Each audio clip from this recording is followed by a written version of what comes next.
사도 바울은 8장에서 우리를 누가 정죄할 수 있겠으며 우리를 누가 그리스도의 사랑에서 끊을 수 있겠느냐라고 확신을 가지고 전했습니다. 우리는 하나님께서 미리 정하시고 부르시고 의롭다 하시고 영화롭게 하시는 자녀이기 때문에 아무도 하나님의 사랑에서 우리를 끊을 수 없고 대적할 수 없다라고 말한 거죠. 이 말씀은 그 당시에 핍박을 받고 있던 그리스도인들에게 아주 큰 위로가 되었을 것입니다. 성령의 도움으로 담대하게 복음을 전하고 있던 바울이지만 메시아를 거부하고 있는 자신의 동족이 구원을 받지 못한 것에 대한 근심이 있었어요. 우리도 그렇지 않습니까? 나는 하나님을 알고 있는데 내 가족이 하나님을 영접하지 않으면 근심이 있다 말이죠. 그런 근심이에요.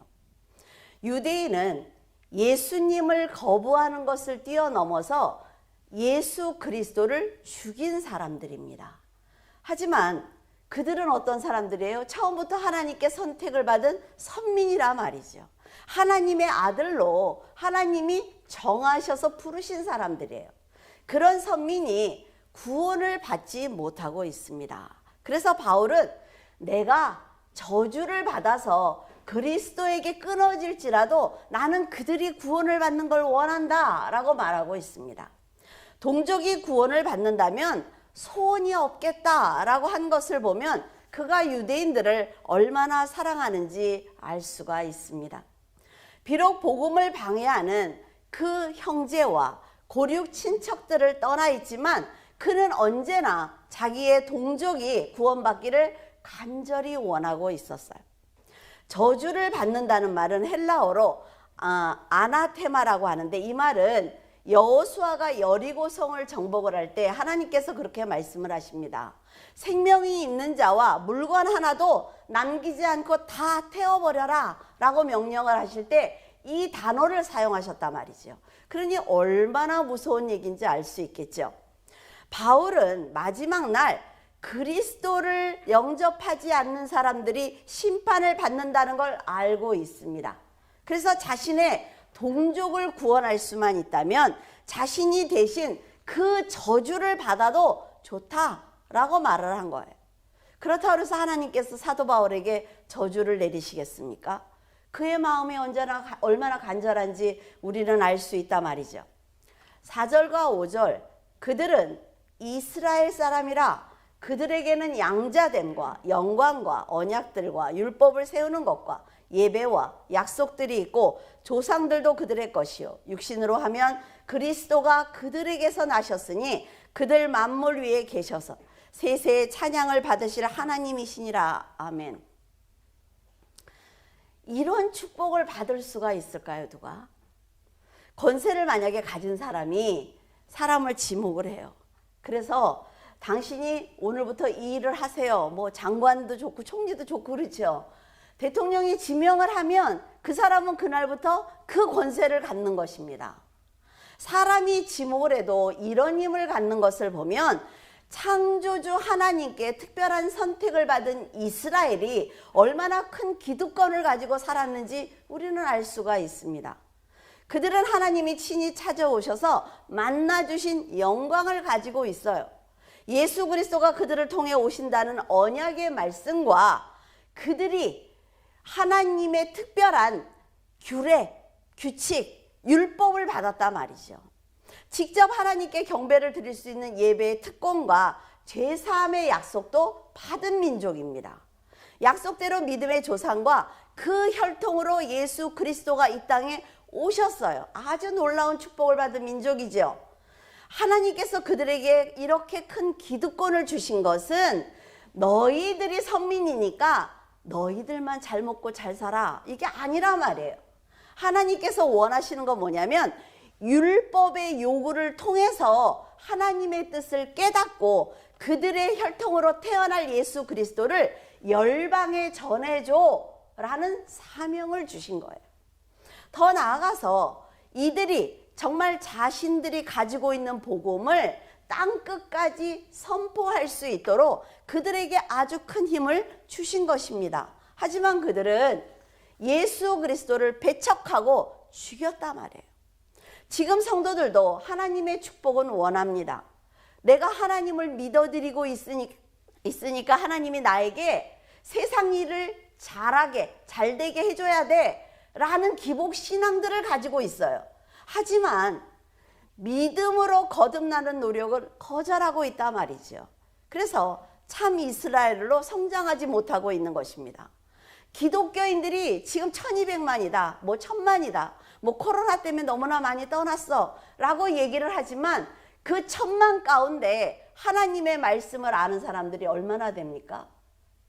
정말 하나님의 말씀, 그 말씀을 알기 위해서 성경을 읽는 사람들이 얼마나 돼요?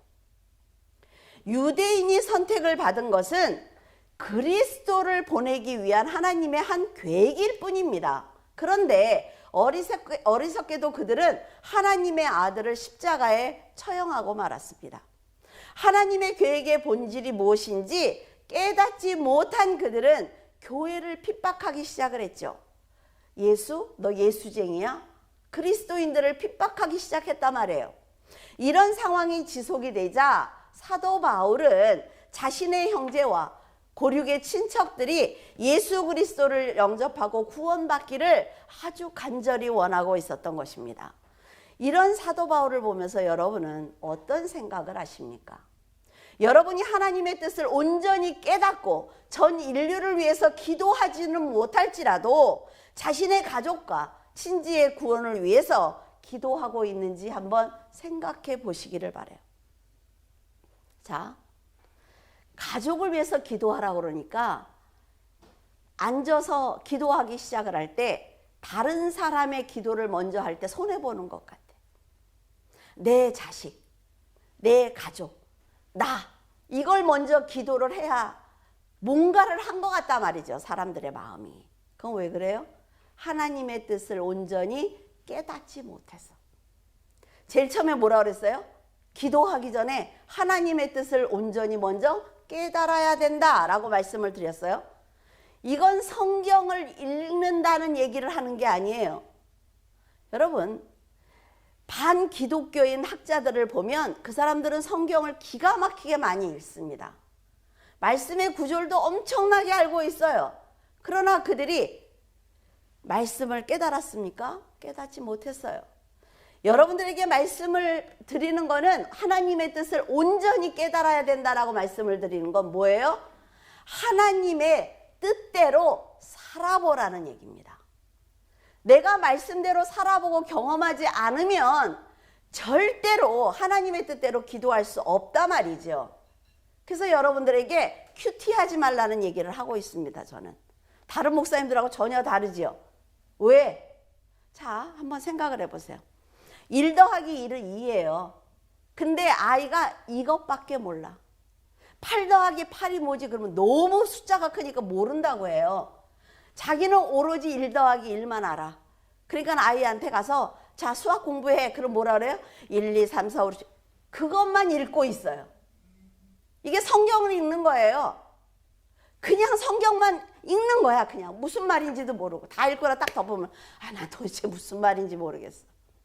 왜? 안 살아봤으니까. 그 말씀대로 안 살아봤으니까 모르는 거예요. 이 아이가 1 더하기 1, 2 더하기 2, 3 더하기 4 풀어봐야 되지요. 경험이 있어야 8 더하기 8을 푼단 말이에요. 지금 성도들은 이걸 하지 않겠다는 거죠. 왜? 나 주일날 교회 갔다 왔어. 그러니까 나 예수 믿어. 예수 믿는 겁니까? 이러니까 하나님께서 자, 누구를 위해서 기도해줘. 중보기도를 좀 해줘라고 할 때 내 수준에서 기도한단 말이에요. 큐티 책을 딱 폈어요. 당신은 오늘 선한 일을 했습니까? 그럼 내가 오늘 착한 일을 뭘 했지? 그래, 엄마 말을 잘 들었어. 하나님이 원하는 착함이 그거예요? 아니에요. 기독교인들이 지금 이 수준에 머물러 있단 말이죠. 그러니까 더 큰 일을 못하는 거야. 세상을 못 보는 거야.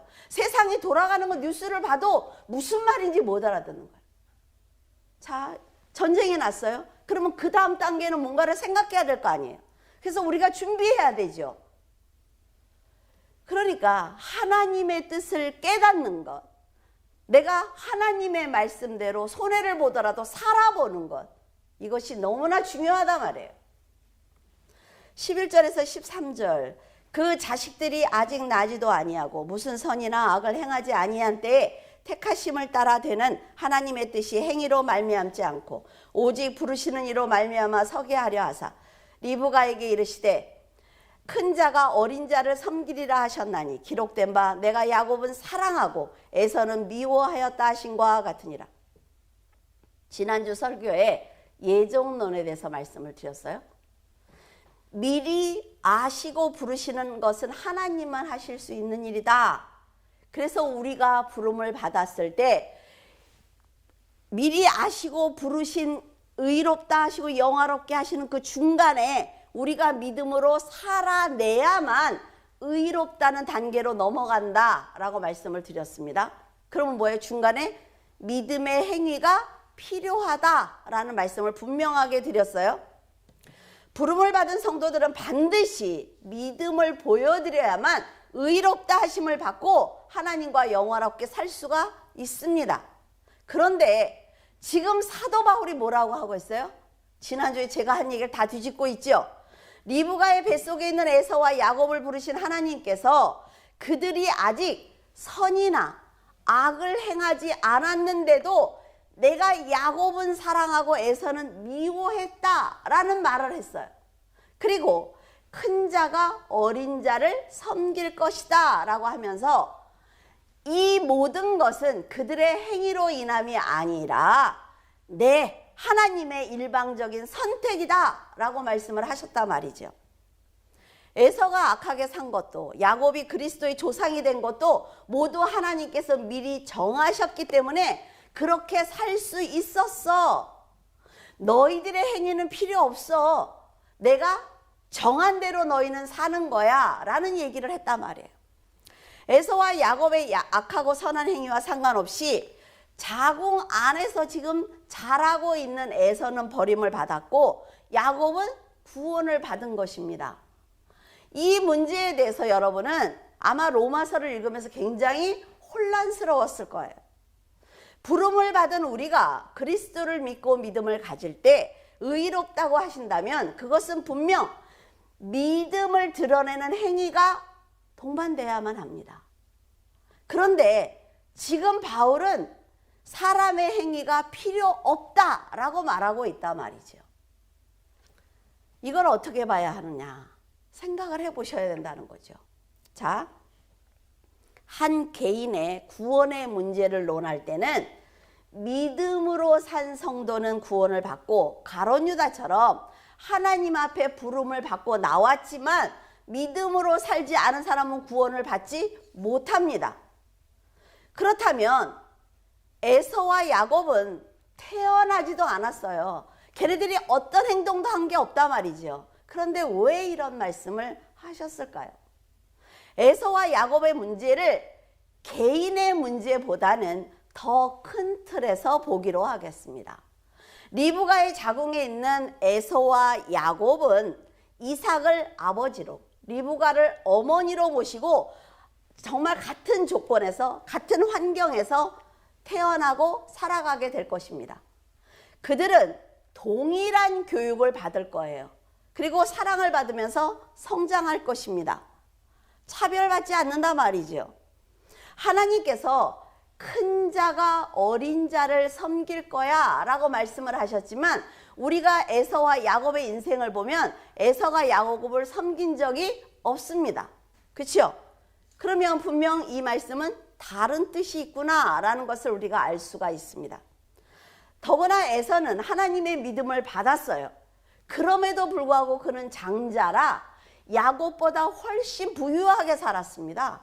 엄마 아버지 앞에서. 그 야곱은 형한테 쫓겨나서 라반 외삼촌 집으로 도망갔잖아요. 그런데 엄마 아버지 안에서 굉장히 편하게 살았단 말이에요, 에서가. 그러면 우리가 생각할 때 우리 인간적인 생각으로는 뭐야, 하나님의 미움을 받았다면서 그렇게 잘 산다고? 이런 생각을 하게 될 것입니다. 그러면 이건 뭐예요? 육적인 얘기가 아니라 영적인 말씀이구나 라는 것을 알 수가 있죠. 모든 인간은 아담의 죄로 인해서 본성이 악한 자로 태어납니다. 아, 나는 그래도 좀 착한 것 같아. 그러니까 저 사람보다 나 아니라고 그랬어요. 다 똑같아요. 하나님이 보실 땐 다 흑색이에요. 다 어둠이에요. 사람의 본성대로 행하면 강팍했던 바로처럼 행동을 할 것입니다. 선한 다윗을 괴롭혔던 사울 왕처럼 행동하게 되는 거예요. 우리 모두가 태어나서 우리 본성대로 살면 다 그렇게 살 수밖에 없다 말이죠. 그러나 간음을 했던 다윗이 회개를 했어요. 그리고 살인을 했던 모세가 회개를 했지요. 그러면 이건 뭐냐는 거죠. 인간의 악한 본성 위에 내가 야곱은 사랑해 라는 그 사랑이 은혜입니다. 인간의 악한 본성 위에 하나님의 은혜가 부어지면 죄를 회개하고 가던 길을 돌이킬 수 있는 능력이 생기는 거예요. 여러분도 그렇지 않습니까? 뭘 잘못했을 때 아, 이거는 하나님의 뜻과 달라. 내가 이렇게 살면 안 되지. 이건 뭐예요? 하나님이 나를 사랑하고 있다는 증거입니다. 이런 악한 본성을 돌이키는 은혜를 하나님이 미워한다, 주시지 않는다는 표현을 한 거지요.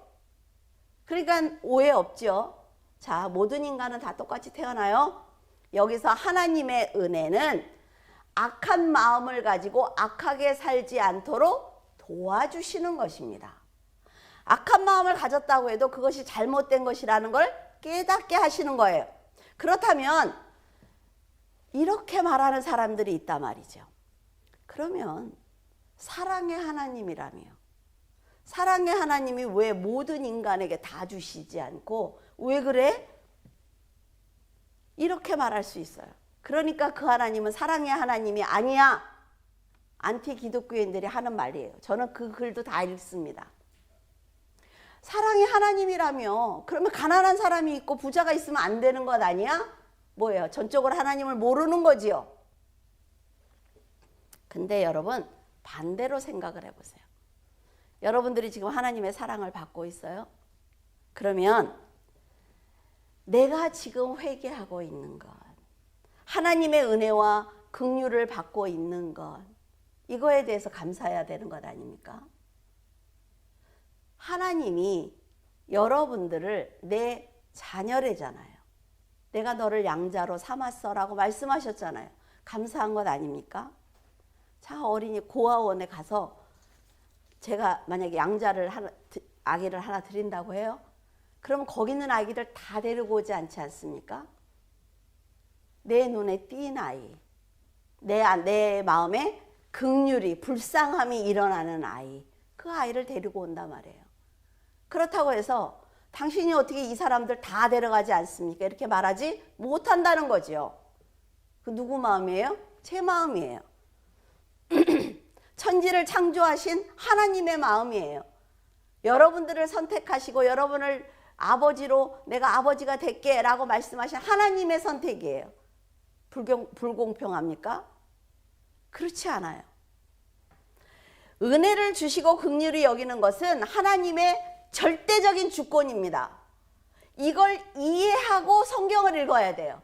아시겠죠? 아니 내 차원에서 어떻게 하나님이 그럴 수 있어? 이렇게 하면 하나님이 차별하는 분이 되는 거예요. 근데 그것은 하나님의 절대적인 주권입니다. 하나님이 사람을 창조하신 건 하나님의 주권이기 때문에 하신 거예요. 이렇게 속썩이는 거 모르셨을까요? 아셨어요. 우리가 자녀를 낳을 때 속썩이는 거 몰라요? 알아요. 그래도 낳는 거예요. 왜? 사랑이니까. 만약 사람들이 불만이 있다고 해도 왜 모든 사람들에게 골고루 다 사랑을 주지 않느냐고 말할 수 없다는 거예요. 창조주에게 물을 수 없습니다. 감히. 하나님은 마음대로 일할 수 있는 권한이 있기 때문에 불만을 갖는 것은 전지전능한 하나님의 그 능력을 인정하지 않는 것입니다. 아, 찰흙을 갖고 온다고 해도 안 갖고 왔네. 자, 찰흙을 어떻게 애들이 막 갖고 놀지요? 이렇게 막 느리기도 하고 동그랗게 만들기도 해요. 그러다가 막 색깔을 섞기도 하죠. 그러고 난 다음에 어때요? 버려요. 그 뭐예요? 그 아이 거니까. 그래 따라서 그 아이한테 네가 어떻게 차력을 끝까지 평생을 갖고 있어야지 이걸 버릴 수가 있어, 이럴 수 있어요? 없어요. 우리는 우리 인생에 이렇게 일어나는 일들은 다 인정을 하면서 하나님의 절대 주권은 절대로 인정하지 않아요. 당신이 어떻게 그럴 수 있습니까? 그럴 수 있어요. 그런데 하나님의 이런 절대 주권을 인정하지 않는 사람들이 있어요. 바리새인입니다. 왜? 내가 열심히 일한 거를 인정받아야 되거든요. 그게 상급이라고 생각을 해요. 기독교인들이 교회에서 어떻게 합니까? 내가 어떤 헌신을 하면 내가 하나님께 내가 헌신한 거를 인정받기를 원해요. 그래서 하나님이 아니 내가 이렇게 헌신했는데도 아니 이 일이 왜 해결이 되지 않아? 뭐야? 바리새인이에요. 하나님은 여러분이 지금 헌신한 이것을 가지고 10년 뒤에 내가 10년 뒤에 기억을 했어요. 하나님이 그래 네가 10년 전에 이런 작은 일도 나한테 헌신했지. 그럼 내가 너한테 큰 거를 맡겨줄 수가 있어 라고 하나님이 하나님의 때에 일하시는 거예요. 근데 우리는 뭐래? 3일 금식하고 막 난리를 쳐 지금 당장 해결해 달라고. 근데 하나님이 급하면 당장 해결하십니다. 하나님의 마음이라는 거예요. 하나님의 절대 주권이라는 거지요. 은혜를 받지 못한 에서는 야곱을 끝까지 괴롭힙니다. 그 괴롭힘이 야곱을 성장하게 합니다. 그리고 12족장을 세우는 믿음의 조상이 되게 해요. 누구 덕분에? 에서 덕분에. 그래서 우리의 고난은 아주 중요한 겁니다, 여러분. 지금 내가 당하는 고난은 반드시 이유가 있어요. 그 이유를 찾아야 되는 거죠. 그래서 저는 청년들한테 늘 그런 얘기를 합니다. 세상에는 나쁜 일만 있는 게 아니다. 왜? 고난 가운데 축복이 있습니다, 반드시. 그리고 축복을 받았지요. 축복 가운데 고난의 씨가 있어요. 그걸 봐야 돼요. 내가 뭐가 잘 됐어. 그랬을 때 이것을 내가 이 축복을 유지하기 위해서 이 문제를 해결하지 않으면 안 되지라는 게 보여야 돼요. 그게 어른입니다. 그런데 받았어. 그냥 신나. 그러면 그 다음날 다른 문제가 터져요. 이게 뭐야? 어제 하나님이 이렇게 하고 오늘 나한테 또 고난을 주신다고? 평생을 불평이야. 평생을. 내가 고난을 당하지만 이 문제를 1차, 2차, 3차 이렇게 해결을 하면 이 문제가 해결이 되겠다. 이게 보여야지요. 그러나 성도들이 살아보지 않으니까 그게 안 보이는 거예요. 성경 안에 있는 그 해답이. 에서가 하나님 말씀을 듣지 못해서 악한 거 절대로 아닙니다. 하나님은 이런 악한 에서를 이용해서 야곱을 훈련시키시는 거예요. 이삭과 리브가에게 넘치는 사랑을 받았지만 하나님께서 그에게 긍휼함을 주시지 않았기 때문에 그는 인간의 본성대로 살 수밖에 없는 것입니다. 사람들 그런 사람들 있죠. 요만큼 따라오는 것 같다가 탁 그 자리로 가고 또 요만큼 따라오는 것 같다가 탁 그 자리. 정말 괴롭죠. 정말 괴로워요. 야, 이게 몇십 년을 했는데도 안 되네. 그랬다 그래서 우리가 버릴 수는 없어요. 하나님이 버리기 전에는. 끝까지 하지만 그런 괴로움이 있단 말이죠. 그럼에도 은혜는 하나님의 것이기 때문에 그 누구도 에서에게 왜 은혜를 주지 않습니까? 왜 야곱만 사랑하세요? 이렇게 말할 수 없다는 거예요. 여러분은 큰 자궁 안에 이스라엘이 있다고 생각을 해보시기 바랍니다. 하나님의 무조건적인 사랑을 받은 이스라엘은 큰 복을 받았어요. 그럼에도 그들이 모두 하나님의 백성이 되지 않았습니다. 자, 하나님의 은혜를 받은 이스라엘은 또다시 에서와 야곱으로 갈라지지요. 전체가 야곱이 되는 게 아니에요. 이스라엘도 긍휼하심을 받은 자와 긍휼하심을 받지 못한 자로 나뉩니다. 율법을 지키는 유대인들과 메시아를 기다리는 믿음의 사람들로 나뉘어요. 구약의 구원을 뭐라 그랬어요? 구약의 구원받는 사람들은 메시아를 기다린 사람들이라고 그랬어요.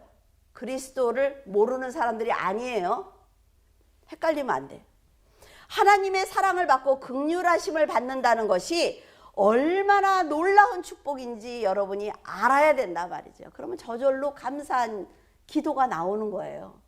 이스라엘의 배신은 열방의 구원을 원하셨던 하나님의 계획대로 이방인의 구원을 받는 기회가 됩니다. 이스라엘이 치워진 그 자리에 이방인들이 들어가는 거죠.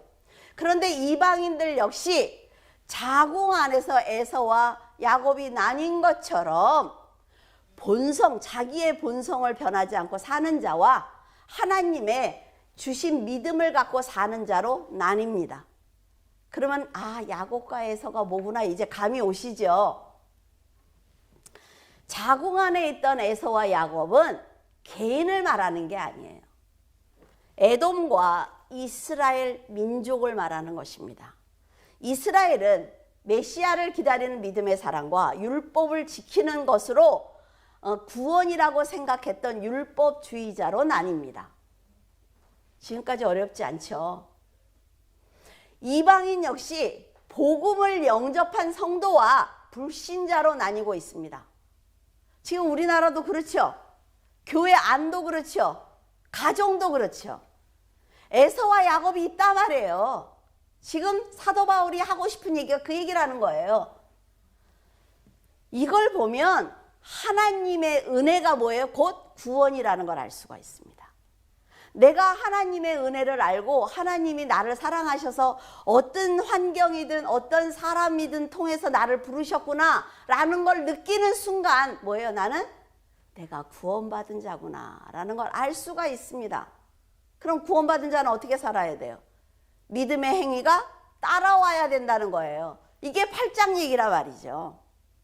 17절 성경이 바로에게 이르시되 내가 이 일을 위하여 너를 세웠으니 곧 너로 말미암아 내 능력을 보이고 내 이름이 온 땅에 전파되게 하려 함이라 하셨으니, 하나님이 바로 왕을 선택한 것은 바로를 통해서 하나님의 능력을 드러내기 위해서입니다. 그리고 하나님의 이름이 온 땅에 선포될 수 있도록 바로 왕을 선택하셨어요. 그러면 신기하지 않습니까? 왜 악인을 선택해서 하나님의 이름을 선포하지? 착한 사람들, 좋은 사람들이 얼마나 많은데 채찍으로 사용하시는 거예요. 채찍으로. 하나님은 의도적으로 이스라엘을 해방시킬 때에 바로를 부르셔서 그에게 왕이라는 특별한 지위를 주십니다. 그러니까 세상의 왕들 부러워할 것 없죠. 그 사람이 정말 채찍으로 사용되는 건지 뭔지 모르잖아요, 우리는. 애굽에서 400년이 넘게 산 이스라엘을 가나안으로 인도하기 위해서는 그들에게 하나님의 이름을 알려야만 했습니다. 430년 동안 하나님을 믿지 않았어요. 잘 몰라 하나님이 누군지. 그러니까 10가지 재앙을 통해서 10명, 100명, 1000명, 10,000명 부르는 거예요, 하나님이. 그런데 그 도구가 바로왕이라는 거죠. 자, 그러면 바로에게 기회가 없었느냐? 있었죠. 모세라는 사람을 만나는 놀라운 기회를 주셨어요. 모세가 말하는 대로 이루어지는 놀라운 역사, 기적을 그 사람 앞에서 일으켰습니다. 그것도 10번이나. 한두 번이 아니에요. 10번이나. 하나님께 여러분은 몇 번의 기회를 받으셨습니까? 여러분들 인생을 살면서 그건 기적이었어. 이게 몇 번이나 돼요? 그래, 그때 내가 죽을 뻔했는데 하나님이 넘겨줬구나. 내가 그 사람한테 사기당할 뻔했는데 하나님이 넘겨줬구나. 이런 게 있단 말이에요. 뭐든지 다. 내 앞에 일어나는 기적을 하나님이 보여주셨단 말이죠. 그런데 그는 직접 눈으로 보면서 끝까지 거부했습니다. 스스로가 기회를 버린 거예요. 기회를 받지 않았다고 말하지 못한단 말이죠. 하나님의 긍휼하심을 받지 못한 심령이 얼마나 악한지 우리는 알 수가 있습니다. 하나님은 정하신 때에 이스라엘을 가나안으로 인도하기 위해서 계획대로 수백 년 동안 역사하셨습니다. 그리고 바로가 10번 동안 변덕을 부릴 동안 하나님은 인내하셨어요. 하나님이 생명의 주인이니까 바로를 탁 쳐버리면 되잖아요. 그렇게 하시지 않는단 말이지요. 우리가 뭐라 그래요? 푸틴, 그 사람 하나만 없으면 하지만 하나님은 그러시지 않아요. 하나님이 우리에게 보여주시는 게 또 있다는 거죠. 그런데 경각심을 가지고 있습니까? 지금 한국 사람들이? 싸우고 있을 시간이 있어요? 그렇게 자녀를 위해 인내하는 것을 보면서 당신이 불의합니다 라고 말할 수 있습니까? 인간의 완악한 마음과 불순종은 하나님의 은혜가 아니면 돌이킬 수 없습니다. 내가 절대로 용서 안 해, 그 사람을. 내가 절대로 하나님을 안 믿어. 그렇지만 하나님이 은혜를 주셔서 그 마음을 만지면요, 돌이키게 되어 있어요. 그건 인간이 하는 것이 아닙니다. 날마다 은혜를 받고 있는 여러분은 정말 그 첫사랑을 잃지 않도록 조심해야 되는 거예요. 우크라이나 사람들이 저렇게 가정이 다 이렇게 뿔뿔이 흩어질 것 알았어요? 그 수많은 사람들, 돌아가신 분들 중에 남자들이 많을 것 아니에요. 갑자기 아빠를 잃었어요. 남편을 잃은 거지요. 그 사람들이 알았을까요? 아침에 일어나니까 포탄이 떨어졌다고 어떤 여자분이 얘기하는 걸 들었어요. 그런 거예요, 지금. 지금 우리나라가 평안하다고요? 평안합니까? 여기에 포탄 하나만 떨어지면 다 풍지박산 나는 거예요. 하나님이 지금 붙들고 있기 때문에 우리가 살아가고 있단 말이에요. 우리나라가 지금 소돔과 고모라 같지 않습니까? 그럼에도 불구하고 그 안에서 기도하고 있는 자가 있기 때문에 아직은 한국을 붙들어 주셔야 되는 이유가 있기 때문에 붙들고 계시는 거예요. 인간은 완벽할 수 없기 때문에 날마다 죄를 짓기도 하고 근심하기도 하지만 하나님의 은혜 안에서 끊임없이 회개하고 돌이켜야 합니다. 내 마음이 허락하지 않아도 해야 돼요. 한 번, 두 번 돌이키다 보면 할 수 있습니다, 여러분. 여러분이 지금 마음이 완악해지고 죄를 짓는 것을 두려워하지 않는다면 하나님의 은혜밖에 있다는 거죠. 한번 스스로 생각을 해보세요. 자, 내가 이거를 하면 안 돼. 내가 이거를 하면 안 돼. 그러는데 내가 계속하고 있거든. 아무리 내가 내 입으로 하나님의 이름을 불러도 그리스도 밖에 있는 사람이에요. 너무 잔인한가요? 그러면 누가 예수를 믿어? 상관없어요. 잘 믿는 사람들이 많아요.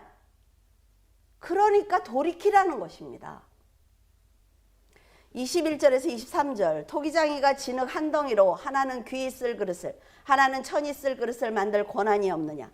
만일 하나님이 그의 진노를 보이시고 그의 능력을 알게 하고자 하사 멸하기로 준비된 진노의 그릇을 오래 참으심으로 관영하시고 또한 영광 받기로 예비하신 바 긍휼의 그릇에 대하여 그 영광의 풍성함을 알게 하고자 하셨을지라도 무슨 말을 하리요. 아까 다 말씀드렸어요. 여러분이 토기장이가 되었다고 생각을 해보시기 바랍니다. 항아리는 아무리 예쁘게 만들어도 밖에서 눈비를 맞을 수밖에 없어요. 근데 도자기는 방 안에 두는 거지요. 누가 건드릴까 봐 높은 데다 또 올려놓기도 해요. 만약 항아리가 화가 났어요. 나는 밖에 있는 게 싫습니다. 그러니까 나도 사람들의 사랑을 받는 저 도자기로 만들어주세요. 그렇다고 해서 도자기로 만듭니까? 그렇지 않아요. 토기장의 머릿속에 뭐예요? 이미 항아리를 만들려고 마음을 먹었어요. 그래서 그만큼의 양을 갖다 놨지요. 그래서 항아리로 빚는 거예요. 가족들의 1년 먹을 양식이 담기는 항아리이기 때문에 토기장이의 마음속에는 뭐가 있습니까? 가족을 향한 사랑이 이미 꽉 차 있단 말이죠. 어떻게 하면 깨어지지 않고 숨을 잘 쉬는 항아리를 만들 것인가 생각하고 있어요. 그래서 항아리가 아무리 불평을 해도 소용이 없습니다. 여러분, 근데 항아리를 이렇게 된장, 고추장 막 다 하시는 분들 있잖아요. 이렇게 판매하시는 분들, 그 할머니들을 보면 날마다 항아리를 닦더라고요. 그걸 보면서 저게 600개라는데 날마다 저렇게 닦으시네. 숨을 잘 쉬라고 그렇게 닦아주는 거래요. 얼마나 사랑을 받습니까? 도자기, 물론 그게 돈이 막 많이 나가면 닦겠지. 근데 우리처럼 거기다가 구슬도 보관하고 뭐 나뭇가지도 세우고 이러면 그렇게 닦지 않아요. 집안에만 있을 뿐이지. 그러니까 토기장이의 마음을 이해하고 감사하면서 자기 사명을 감당하면 토기장이는 절대로 그 항아리를 버리지 않습니다. 여러분들이 항아리로 만들어졌다고 해도 세상의 눈비를 맞는 고난을 당하는 연약한 그런 환경에서 살고 있다고 해도 그 하나님의 마음을 이해하고 하나님의 뜻대로 살기 위해서 노력을 하면 하나님은 절대로 버리지 않습니다. 그리고 아이들이 놀러와서 돌을 갖고 있으면 그 아이들을 내쫓아요. 여러분들의 인생에 고난이 다가올 것 같고 큰 어려움이 다가올 것 같으면 하나님이 차단한단 말이죠. 이런 하나님 믿지 않습니까, 우리? 바울은 성도들도 창조주가 어떤 그릇을 만드셨든 그 용도에 맞게 책임을 감당하면 하나님의 특별한 사랑을 받게 된다라는 얘기를 하고 있는 거예요. 다른 사람들, 긍휼을 못 받고 하나님의 관심을 받지 못하는 사람들은 신경 쓰지 마. 일단 네 구원이 중요한 거야. 그러니까 네가 구원받은 것처럼 이 사람도 구원받아야 되지 않겠어? 그러면 네가 기도해야지. 지금 이런 얘기를 하고 있는 거죠. 하나님은 모든 피조물이 흠없기를 원하시기 때문에 어떤 그릇이든 은혜를 담고 있으면, 내가 간장고추장을 담고 있으면 조금 남았을지라도 하나님의 사랑을 받는 그릇인 것입니다. 그거 다 먹을 때까지 버리지 않아요. 그리고 항아리를 버리면 다 먹었다고, 아이고 다 먹었다 그럴게요. 여기다가만 담으면 희한하게 고추장이 맛있어. 어머니들은 아시죠? 나도 고추장 한 번도 안 담가봤어. 아는 척을 하는 거야, 아는 척을. 그러면 그 항아리를 버리지 않아요. 절대로 버리지 않습니다. 그것을 깨닫고 주어진 사명을 잘 감당한다면 하나님의 영광을 드러낼 수가 있어요. 그리고 하나님의 이름을 높이는 사람이 되는 것입니다. 멋있지 않습니까? 하나님께서 긍휼히 여기는 자를 긍휼히 여긴다라고 말씀하신 대로 여러분이 긍휼히 여기심을 받은 사람이라면 모든 선택, 지금 살아가면서 하는 모든 선택을 신중하게 해야 합니다. 여기서 내가 했던 선택을 2, 3년 후에, 10년 후에, 아니 50년 후에 이것 때문에 일을 망칠 수가 있어요. 지금 우리 정치하는 분들 보면은 알지요? 무슨 말인지. 24절에서 25절, 이 그릇은 우리니 곧 유대인 중에서뿐 아니라 이방인 중에서도 부르신 자니라. 호세아의 글에서도 이르기를 내가 내 백성 아닌 자를 내 백성이라, 사랑하지 아니한 자를 사랑한 자라 부르리라. 하나님의 선택은 뭐예요? 늘 주권적입니다.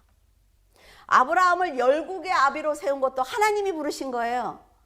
그 우상을 숭배하는 곳에 살았던 그 아브라함을 부르셨잖아요. 그의 믿음과 혈통을 사용해서 예수 그리스도가 오실 수 있도록 그의 인생을 사용하는 것도 하나님이 하시는 것입니다. 이스라엘은 이런 특권을 가진 백성이지만 하나님의 영광을 위해서 살지 않았기 때문에 이방인인 우리가 지금 그 구원을 거저받고 있는 거예요. 거저. 참포도나무에 젖붙인 들포도나무 가지예요, 우리는. 그러니까 자랑할 것 없죠. 그리고 참포도나무 가지들이 지금 열매를 잘 못 맺는다고 해서 조롱할 것 없어요. 왜? 이 뿌리가 언젠가는 그들을 세울 거니까. 우리는 하나님의 주권적인 선택으로 온 우주를 향한 하나님의 계획 안에서 선택을 받은 것이며 성도가 될 수 있었던 것입니다. 잘난 체 할 것 없다 말이죠. 26절에 너희는 내 백성이 아니라 한 그곳에서 그들이 살아계신 하나님의 아들이라 일컬음을 받으리라 함과 같다고 한 것은 이방인을 향한 말씀입니다. 하나님께서 이스라엘 외에 관심 없었어요. 그래서 이스라엘과 전쟁하는 나라들을 다 뭐예요? 다 무찔러 주셨어요, 대신. 하나님의 백성이 아니라고 한 이방인이 살아계신 하나님의 아들이라 일컬음을 받게 된 것은 바로 그 이스라엘이 그 자리를 비켜놨기 때문입니다. 지금 여러분이 최선을 다해서 하나님의 일을 감당하고 하나님의 자녀로 삶을 살아내고 있다가 인생을 꼭 이렇게 살아야 돼? 주일날 뭐 놀러 갈 수도 있지. 내가 꼭 그 교회 가야 돼? 그래. 2번 뭐 또 한 번만 더. 이렇게 하다 보면 그 자리를 다른 사람이 메꾸는 것입니다. 우리 교회는 내가 아니면 안 돼. 내가 목사니까. 내가 장로니까. 아니요. 하나님은 모세를 부르실 때 여호수아를 세우셨어요. 그 자리를 메꾸도록 하나님은 역사하시는 분입니다. 그러니까 막 드러나게 안 해도 돼요. 최선을 다해서 내 자리에서 최선을 다하면 하나님께서 끌어내서 하나님의 일을 하도록 도와주신단 말이죠. 바울은 25절에서 26절에 호세아의 글을 인용을 합니다. 이방인을 택하신 사실을 호세아의 삶을 통해서 백성들에게 알려주고 있어요. 참 비참한 거죠. 호세아가 막 잘 살고 막 이랬으면 좋은데 고멜이라는 여자랑 결혼을 했어요. 고멜이라는 여자랑 결혼을 해서 이스라엘을 낳았어요. 그러니까 그 밑으로 남동생 둘이 있는데 그 남동생은 호세아의 아들이 아닌 거죠. 고멜이 너무 방탕하니까 돈을 주고 가서 데리고 오면 다시 또 가서 참 호세아도 불쌍해요. 그렇죠? 이 하나님이 지금 우리한테 하시는 거예요. 그냥 탁 때렸으면 좋겠는데 그래 한 번만 도와줄게. 데리고 오면 또 막 그때는 감사하다 그러다가 한 3일 지나면 도로 또 그 자리에 가서 앉아있고 이게 우리잖아요. 호세아 욕할 거 없어. 고멜 욕할 거. 고멜이 방탕을 해서 두 아들을 낳았는데 그들의 이름은 로하마와 로암미입니다. 이름의 뜻은 내 백성이 아닌 자와 사랑치 않은 자라는 뜻이에요. 호세아는 아주 고멜 때문에 힘든 인생을 살았습니다. 그런데 하나님께서 호세아의 그 두 아들, 방탕에서 낳은 그 두 아들을 보여주시면서 이 아이들이 희망이 없지 않아? 지금 지엄마처럼 그렇게 또 애들이 살았으니까 또 그랬겠죠. 이 아이들이 희망이 없지. 내가 보는 너희들이 똑같아 라는 말씀을 하고 계세요. 내 백성이 아닌 자를 내 백성이라고 부르고 사랑하지 않은 자를 사랑한 자라고 부른다라고 하시면서 이방인이 은혜를 받게 될 것이라고 예언을 하십니다. 27절에서 28절에 또 이사야가 이스라엘에 관하여 외치되 이스라엘 자손들의 수가 비록 바다 모래 같을지라도 남은 자만 구원하리니 주께서 땅 위에서 그 말씀을 이루고 속히 시행하시리라 하셨느니라. 아주 중요한 얘기예요. 이 말씀이 얼마나 무서운 얘기인 줄 알아요? 자, 기독교인들이 바다와 같이 많아. 우리는 뭐라 그래요? 교회 다니는 사람은 천국 가고 저 밖에 교회 안 다니는 사람은 지옥 가. 천만에요. 성경은 불신자들에 대해서 얘기하지 않습니다. 성경은 유대인 안에 하나님의 선택받은 선민 중에 갈라지는 얘기를 해요. 이방인 중에 교회에 들어온 자 안에서 갈라지는 얘기를 합니다. 기억하셔야 돼요. 세상에 있는 사람들이 저 사람들은 지옥 가. 아니요. 내가 하나님 앞에서 어떤 믿음을 갖고 있느냐가 너무 중요하단 말이에요. 자, 선민으로 태어난 이스라엘이 모래처럼 많아요. 바닷가에 모래가 얼마나 많습니까? 그 중에 에서와 야곱이 나뉜 것처럼 그들 중에 하나님의 곁에 남은 자만 구원하겠다는 것입니다. 60억, 70억 인구 중에 몇 명이 구원받았어요? 8명이 구원받았어요. 방주에 탄 8명이. 그때 인원이 60억이에요. 그럼 지금 그러면 우리 그 8명 중에 들어갈 수 있어요? 바울이 이사야의 말씀을 인용한 것을 보면 복음을 중심으로 그리스도 안에 남은 자가 있다라는 걸 강조하는 것입니다. 그러면 여기서 어떻게 하나님이 다 남은 자로 놔두지 이럴 수 있어 라고 말할 수 있습니까? 말할 수 없어요. 이스라엘은 더 이상 선민이라는 이유로 구원을 받을 수가 없습니다. 하나님을 떠난 사람은 구원의 울타리를 벗어났기 때문에 심판을 통해서 그들의 미래가 결정될 것입니다. 그러나 하나님을 의지한 남은 자는 하나님의 긍휼하심과 절대적인 보호 아래 더 큰 구원의 약속을 받게 될 거예요. 어쩌면 우리는 구원이다, 심판이다, 천국이다, 지옥이다 이런 말들이 현실감이 없을 수 있습니다.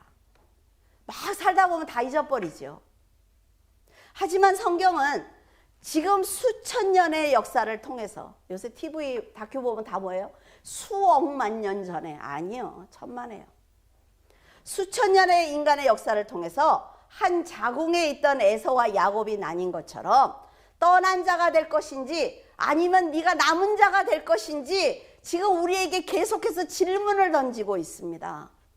성경을 읽으면서 여러분 그거를 알아야 된단 말이죠. 아, 성경이 지금 나한테 이걸 묻고 있네. 아셔야죠. 그래서 나는 남은 자가 될 거야. 그럼 어떻게 살아야 돼요? 하나님은 늘 남은 자들을 도와주셨고 남은 자들에게 하나님의 계획과 언약의 성취를 보여주셨습니다. 그래서 세상에 문제가 있을 때 하나님 앞에 나와서 무릎 꿇라는 얘기예요. 왜? 내가 남은 자니까.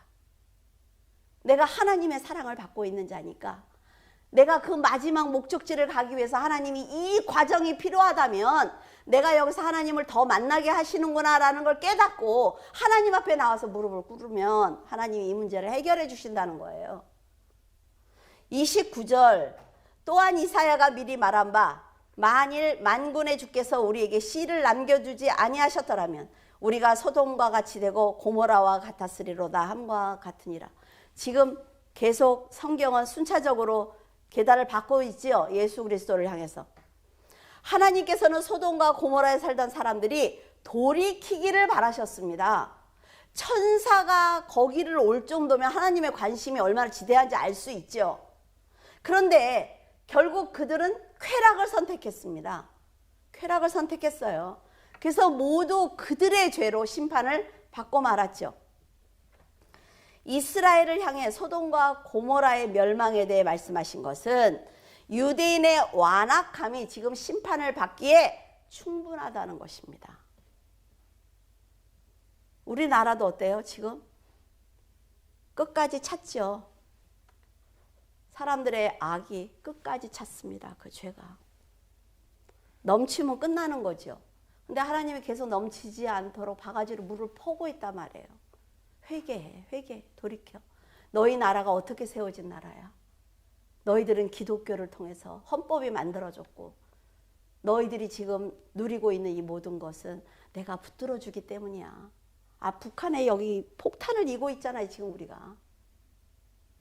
이렇게 타락한 이스라엘을 완전히 멸망시키지 않고 씨를 남겨두신 것은 마지막까지 이스라엘을 구원하시기 위해 하나님의 긍휼과 은혜가 있기 때문입니다. 현재 이방인들이 교회를 가득 채우고 있어요. 하지만 언젠가는 유대인들이 예수 그리스도께 돌아올 것입니다. 하나님께서 허락하셨을 때 이스라엘이라는 나라가 다시 세워졌죠. 자, 하나님께서 허락하시면 유대인들의 얼마가 예수 그리스도께 돌아올 거예요. 다요? 아니요. 남은 자만 돌아올 것입니다. 이스라엘의 남은 자들과 이방인의 남은 자들을 구원하시는 날 하나님은 소돔과 고모라와 같이 세상을 심판하실 것입니다. 성경에 있죠. 지금 여러분이 세상을 보면서 느끼는 것처럼 마지막 때가 가까웠다는 걸 아실 거예요. 그렇죠? 지금 마지막 때가 가까웠습니다. 그렇기 때문에 차지도 덥지도 않은 상태로 우왕좌왕할 시간이 없다는 걸 여러분들에게 분명하게 말씀을 드립니다. 분명하게 말씀을 드려요. 같은 부모 아래 태어났지만 구원의 길에서 에서와 야곱이 갈라지는 것처럼 지금 여러분은 한 집에서, 한 교회에서, 한 나라에서 신앙생활을 하고 있지만 믿음으로 남은 자가 될 것인지 아니면 내가 하나님의 울타리 밖으로 나갈 것인지 그것은 여러분이 결정하는 것입니다. 자궁 안에 같이 있다고 해도 구원은 남은 자만 받는 거예요. 급변하는 세상에 살면서 진심으로 두려움을 느껴야 하는 것은 지금 여러분이 남은 자로 살고 있느냐 하는 것입니다. 내가 지금 하는 일이 그래서, 내가 지금 이 사람 때문에 상관없다 그랬어요. 인간이 살면서 옆에서 괴롭히는 사람이 있으면 너무나 힘듭니다. 근데 이 사람 때문에 내가 믿음을 버린다? 아니요. 그건 핑계예요. 아무리 하나님 앞에 내가 저 사람 때문에 너무 화가 나서 내가 하나님을 떠났습니다라고 해도 하나님이 뭐라 그러셔요? 상관없어. 나는 1:1로 너에게 믿음을 주었으니까. 그 아이하고 나하고 무슨 상관이 있어? 네 믿음을 흔들기 위해서 사단이 역사하는 건데 그걸 못 깨달은 건 네 책임이야. 이게 하나님의 방법입니다. 하나님께서 은혜를 주신 자로 긍휼하심을 받은 자로 살 것인지 여러분들이 한번 생각을 하셔야 돼요. 그리고 하나님의 울타리 안에 남기 위해서 인내하셔야 됩니다. 여러분, 인내가 너무 중요한 얘기예요. 남은 자를 구원하기 위해서 예수 그리스도께서 오시는 날 신실하게 믿음을 지켰던 여러분은 모두 하나님의 나팔 소리를 들을 것입니다. 그 다음에 뭐예요? 의롭다 하심을 받고 영화를 누리는 거예요. 하나님과 함께. 로마서 9장 다 읽어오셨죠? 9장을 2번에 3번에 나눠서 할까 하다가 그냥 한 번에 했어요. 그래야 여러분들이 이해하기가 쉬울 것 같아서. 우리는 모두 지금 하나님 앞에 있는 남은 자들입니다. 그래서 여러분들이 내가 남은 자로 살면서 내 옆에 있는 이 사람도 남은 자로 만들기 위해서 노력할 때 하나님께서 너는 의로운 자야. 내가 너에게 하늘에 있는 이 영화를 너에게 줄 거야 라고 말씀하실 것입니다. 기도하겠습니다. 전능하신 하나님 아버지, 깊은 감사를 드립니다. 절대적인 주권을 갖고 계심에도 언제나 부족한 자녀들을 위해서 영광의 자리를 내려놓으셨고 그것도 모자라 생명을 주심으로 구원을 완성해 주신 것에 깊은 감사를 드립니다.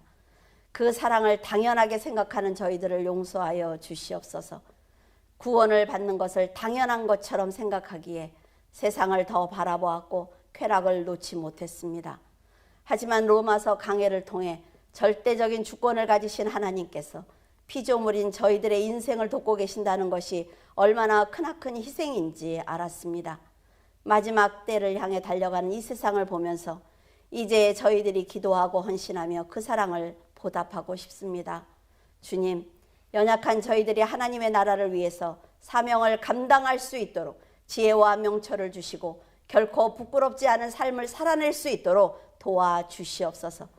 날마다 예수님의 이름을 부르지만 예수님을 모르는 저희들의 어리석음을 용서하시고 복음을 통해 거듭날 수 있도록 인도하여 주시옵소서.